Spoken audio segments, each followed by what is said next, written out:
ایک تھی لومڑی جو دوسری تمام لومڑیوں کی طرح چالاک تھی اور چونکہ اتنی طاقت نہ رکھتی تھی کہ شیر اور چیتے کی طرح شکار کر سکے، اس لیے اپنی میٹھی میٹھی باتوں کے ساتھ پرندوں اور چھوٹے جانوروں کو اپنے جال میں پھنساتی۔ ایک روز یہ لومڑی جنگل کے وسط سے گزر رہی تھی اور اپنے دل میں سوچ رہی تھی، آج میں نے کچھ نہیں کھایا، زوروں کی بھوک لگی ہے، مجھے چاہیے کہ اپنے ہوش و حواس قائم رکھوں، اور اگر میرا سامنا کسی خرگوش، چکور، پرندے، مرغے یا کسی اور جاندار سے ہو جائے تو مجھے ایسا بہانہ کرنا چاہیے کہ وہ مجھ سے خوف کھا کر بھاگ نکلے۔ لومڑی یہ سوچتی ہوئی آہستہ آہستہ چل رہی تھی۔ وہ یہ سوچ رہی تھی کہ اگر وہ کسی جانور کو جو اس کی خوراک کے لائق ہو پھانس لے تو اسے کیا تدبیر کرنی چاہیے اور کس طرح کی گفتگو کرنی چاہیے کہ وہ اس کے نزدیک آ جائے۔ اچانک اس نے رستے میں ایک عجیب و غریب چیز دیکھی۔ رستے کے عین درمیان کچھ لکڑیاں پڑی ہوئی تھیں اور درمیان میں ایک تازہ مچھلی نظر آ رہی تھی، ایک موٹی تازی مچھلی۔ لومڑی پہلے تو یہ سمجھی کہ بھوک کی شدت کے باعث اس کی آنکھیں کچھ سے کچھ دیکھ رہی ہیں اور مچھلی کہیں موجود نہیں، لیکن وہ تھوڑا سا آگے بڑھی اور غور سے دیکھا تو واقعی ایک مچھلی وہاں موجود تھی اور اس کی بو اس کے دماغ میں گھسی چلی آ رہی تھی۔ اگر کوئی گوشت خور جانور ہوتا تو فوراً لپکتا اور مچھلی کو ہڑپ کر جاتا، لیکن لومڑی بھوکی ہونے کے باوجود اسی جگہ کھڑی رہی اور سوچتی رہی، اچھا اس میں تو کوئی شک نہیں کہ مچھلی موجود ہے، مچھلی کا گوشت بڑا لذیذ ہوتا ہے، لیکن میرے لیے یہی سمجھنا ضروری ہے کہ اس جگہ مچھلی آئی کہاں سے۔ یہاں دریا کا کنارہ بھی نہیں کہ کہا جائے کہ مچھلی اچھل کر باہر آ پڑی ہو اور ہلاک ہو گئی ہو۔ مچھلی فروش کی دکان بھی یہاں نہیں، باورچی خانہ بھی یہاں دکھائی نہیں دیتا۔ لومڑی سوچنے لگی، یہ ضرور کسی شکاری کی چال ہے، یہ مچھلی کسی شکاری نے یہاں ڈالی ہے اور خود کسی کونے خدرے میں چھپ گیا ہے تاکہ کسی لالچی جانور کو اپنے دام میں پھنسا لے۔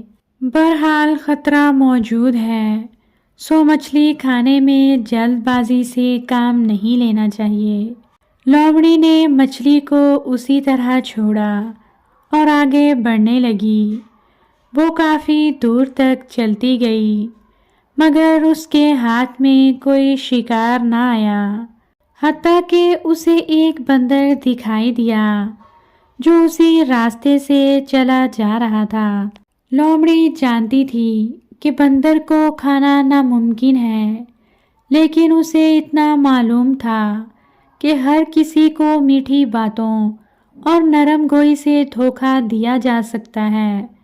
بندر کو دیکھ کر اس کے دل میں اچانک ایک خیال آیا اور اس نے اپنے آپ سے کہا، جو چالاکی بھی مجھ سے بن پڑے مجھے بندر کو مچھلی کی بساط تک لے جانا ہوگا تاکہ میں اس کے بھید سے آگاہ ہو سکوں۔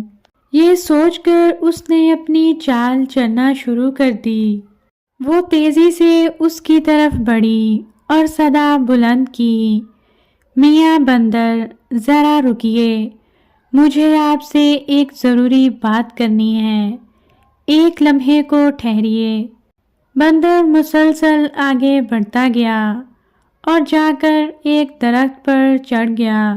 لومڑی بھی درخت کے نزدیک چلی آئی، اس کے بالمقابل کھڑی ہو کر لگی تیز تیز باتیں کرنے۔ قربان جاؤں، سلام عرض کرتی ہوں۔ میں نہیں جانتی خدا کا کیسے شکر بجا لاؤں کہ آپ سے یہاں ملاقات ہو گئی۔ میں کتنی خوش نصیب ہوں کہ آج بالآخر اپنے مقصد میں کامیاب ہو گئی اور آپ کی خدمت میں پہنچ پانے کی عزت مجھے مل گئی۔ یقین کیجیے آج میں نے آپ کی تلاش میں تمام جنگل چھان مارا۔ شکر خدا۔ اب میری درخواست ہے کہ آپ جلدی کریں، وقت کم رہ گیا ہے۔ نیچے آئیے، میری خواہش اور آرزو ہے۔ تمام لوگ آپ کی راہ دیکھ رہے ہیں۔ بندر کو یہ باتیں سن کر بڑی حیرانی ہوئی۔ اس نے جواباً کہا، مجھے نہیں معلوم تم کیا چاہتی ہو، ان باتوں سے تمہارا مقصد کیا ہے؟ لومڑی بولی، آخر تمام جانور جنگل کے میدان میں اب جمع ہیں اور آپ کے تشریف لانے کے منتظر ہیں۔ مہربانی کریں، آئیے، ہم جلد لوٹ آئیں گے، راستے میں بات چیت کریں گے۔ بندر بولا، جانور میرے تشریف لانے کے منتظر ہیں؟ آخر کس لیے؟ کیا مقصد ہے؟ یقیناً تمہیں کوئی غلط فہمی ہوئی ہے۔ مجھے جانوروں سے کیا لینا دینا؟ بندر نے لومڑی سے کہا، اب تم یہاں سے جا سکتی ہو، مجھے تم سے کوئی بات نہیں کرنی۔ لومڑی مایوس ہو کر سوچنے لگی کہ بندر میری باتوں میں آنے والا نہیں ہے۔ میری جو پیشن گوئی تھی وہ غلط ثابت ہوئی۔ ہر کسی کو میٹھی میٹھی باتوں سے دھوکہ نہیں دیا جا سکتا۔